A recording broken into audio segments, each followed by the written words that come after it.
Imaginez cela. Vous êtes assis à côté du lit d'hôpital de votre mère en réanimation. Les machines émettent des bips réguliers, vous lui tenez la main alors qu'elle lutte pour chaque souffle, et votre téléphone sonne. C'est votre patron. Vous répondez, espérant de la compassion. Au lieu de cela, il prononce la phrase la plus froide que vous n'entendrez jamais. Les affaires ne s'arrêtent pas pour les problèmes personnels. Puis il vous licencie là, alors que votre monde est déjà en train de s'effondrer. Je m'appelle Julien Moreau. Cet appel de Marc Lefebvre n'a pas seulement mis fin à mon travail. Il a allumé un incendie en moi. 8 mois plus tard, un simple communiqué de presse l'a plongé dans une panique totale parce qu'il a enfin appris que j'avais construit quelque chose qu'il ne pourrait jamais ni contrôler ni remplacer. Et croyez-moi, la vengeance a été silencieuse, chirurgicale et absolument dévastatrice. Tout a commencé le pire jour de ma vie. Ma mère, Hélène, avait été transportée d'urgence au CHU en soins intensifs la veille. Un cancer de stade 3, soudain et brutal. J'étais à ses côtés, dormant à peine quand mon écran s'est éclairé. Marc Lefebvre, le PDG de Lefebvre Solutions, où je m'étais donné à fond pendant 6 années consécutives. Je suis sorti dans le couloir pour prendre l'appel. Julien, nous devons parler de votre demande de congé. J'ai expliqué la situation. 2 semaines sans solde juste pour être là pendant ces traitements.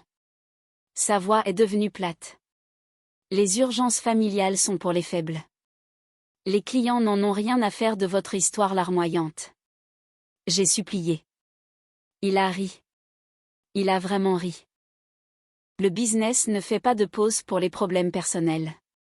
Rangez votre bureau. C'est fini pour vous.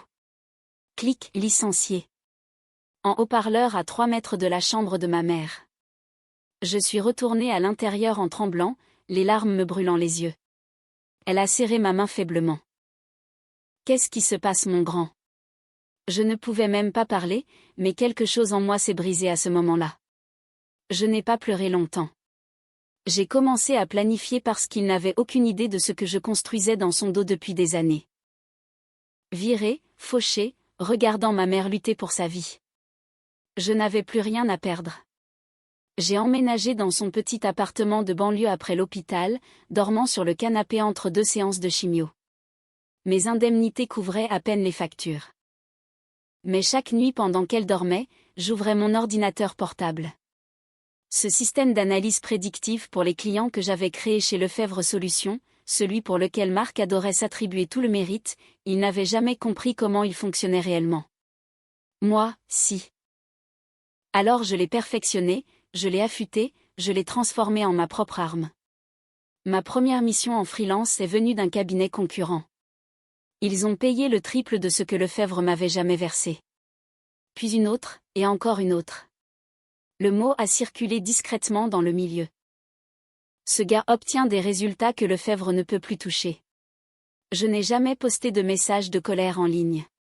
Je ne l'ai jamais identifié. Je ne lui ai jamais donné la satisfaction de me voir en colère. Maman a recommencé à sourire les bons jours. Tu es en train de bâtir quelque chose de grand, n'est-ce pas? A-t-elle chuchoté. J'ai juste hoché la tête. Pour nous. Le chiffre d'affaires a grimpé. Les clients ont changé de camp. Et je suis resté totalement silencieux jusqu'à 8 mois plus tard.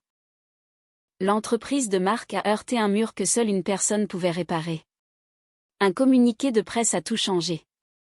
Je venais de signer avec mon plus gros client à ce jour, un concurrent direct de Lefebvre Solutions. Nous avons diffusé l'annonce.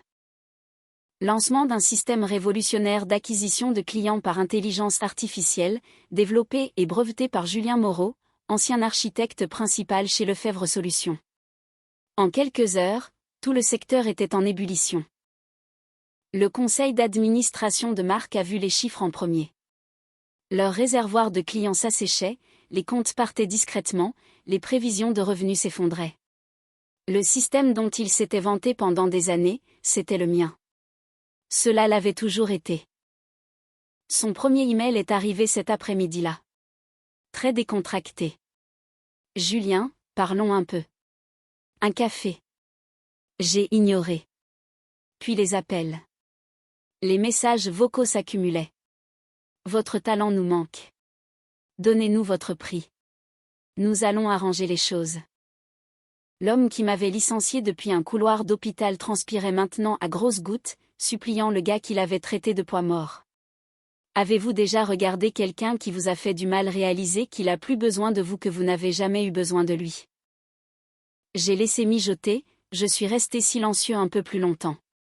Mais le vrai coup de grâce était qu'il ne connaissait pas encore l'étendue des dégâts que j'avais causés.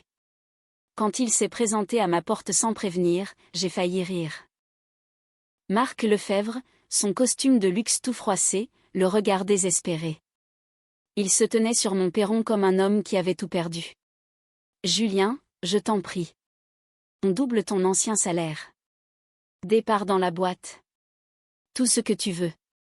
Le conseil d'administration panique. On perd tous nos clients. Je me suis appuyé contre le cadre de la porte. Calme. Vous avez dit que les affaires ne s'arrêtent pas pour les problèmes personnels. Vous vous souvenez. Son visage est devenu rouge. Il a bégayé des excuses. Je l'ai coupé. L'IA dont vous aimiez tant vous vanter, je l'ai breveté à mon nom. Chaque client majeur que vous perdez, il signe avec moi maintenant. Ce contrat de 5 millions d'euros qui vient de s'envoler, c'est le mien. Il a supplié, vraiment supplié, proposant le triple. J'ai souri pour la première fois depuis des mois. Depuis le salon, maman, plus forte maintenant et avec un cancer en rémission, regardait silencieusement avec un petit sourire fier sur le visage. J'ai regardé Marc droit dans les yeux. Le karma ne fait pas de pause non plus. Il est parti sans rien. La tête basse, vaincu.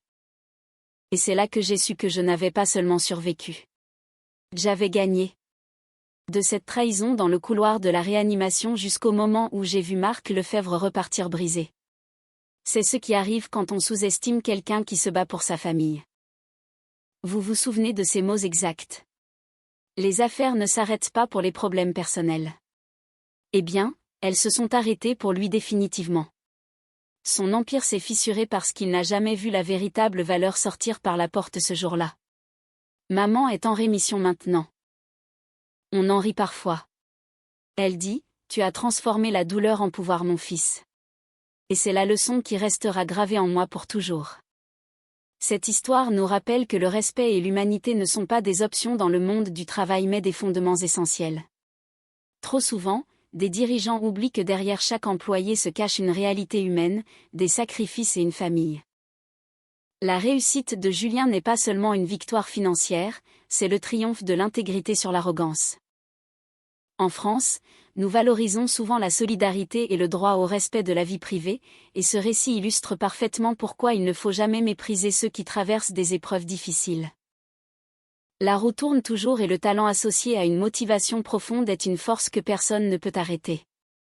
Et vous, qu'auriez-vous fait à la place de Julien si votre patron vous avait traité de la sorte dans un moment aussi critique de votre vie?